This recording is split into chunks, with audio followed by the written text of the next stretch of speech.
किशन नाम का एक किसान रहता था। वह जितना भी कमाता था वह और उसका परिवार उसी में बहुत खुश रहते थे। उस साल गर्मियों के मौसम में किशन अपने खेत को अच्छे से खोदकर उसमें तरबूज के बीज डालता है। मीठे तरबूज बनने के लिए उसके खेत को पानी की बहुत सख्त ज़रूरत रहती थी। दिन रात बहुत मेहनत करके वह अपने खेत का पूरा ख्याल रखता था। उसकी मेहनत बेकार नहीं हुई।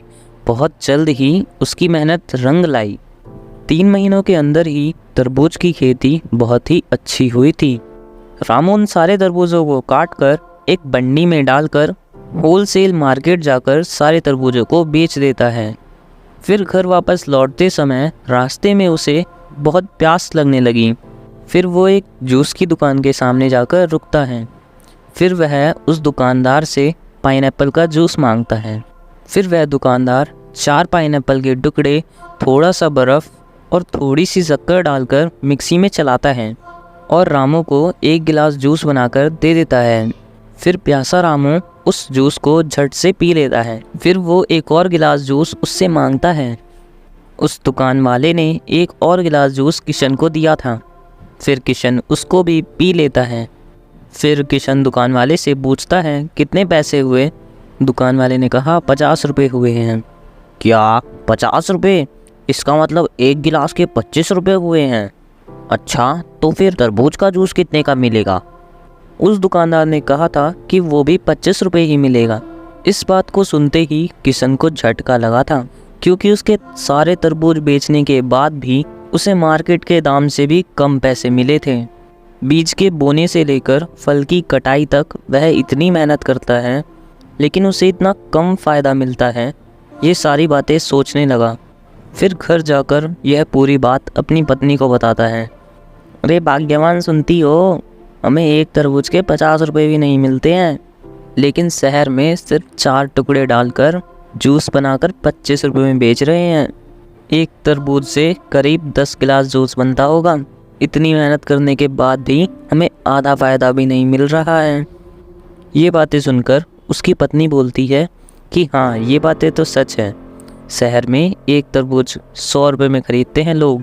हम तो सिर्फ इसको उगा सकते हैं पर बेच नहीं सकते।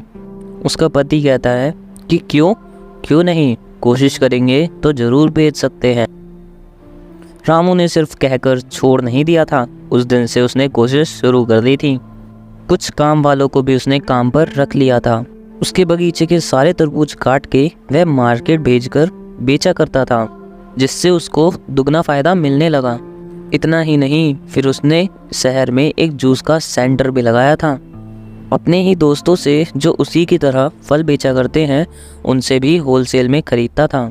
उसका काम जैसे जैसे बढ़ता गया, उसके काम वाले भी वैसे वैसे बढ़ते गए। किशन के जूस सेंटर में सारे फलों के जूस मिलते थे। बाकी जूसों की दुकान वालों से किशन कम दामों में जूस बेचा करता था। सारे लोगों में किशन की जूस की दुकान की अच्छी पहचान बन गई थी।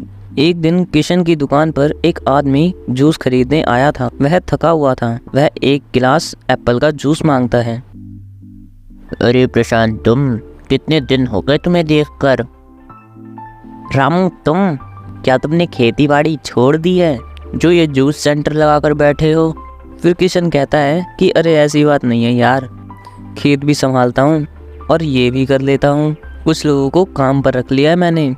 फिर किशन का दोस्त प्रशांत कहता है कि हाँ, ये भी ठीक है, हमेशा एक ही काम पकड़कर बैठने से कुछ नहीं होता। अब मुझे ही देख लो, इतनी मेहनत करने के बाद भी वैसा का वैसा ही हूँ। अच्छा ठीक है, अब मैं चलता हूँ, अब मुझे देरी हो रही है। एक जूस सेंटर से शुरू किया गया किशन का जूस सेंटर कई जगहों में फैल गया था। ताज़ा और रसीले फलों के जूस बनाने वालों में किशन का पहला नंबर था, क्योंकि वह ताज़े फलों के जूस के साथ साथ आधे दामों में ही सबको जूस बेचा करता था। इस तरह वो अपने तरबूज का काम भी चला रहा था। उसने और भी ज़्यादा तरक्की की और फिर उस शहर में बहुत अच्छा नाम कमाया।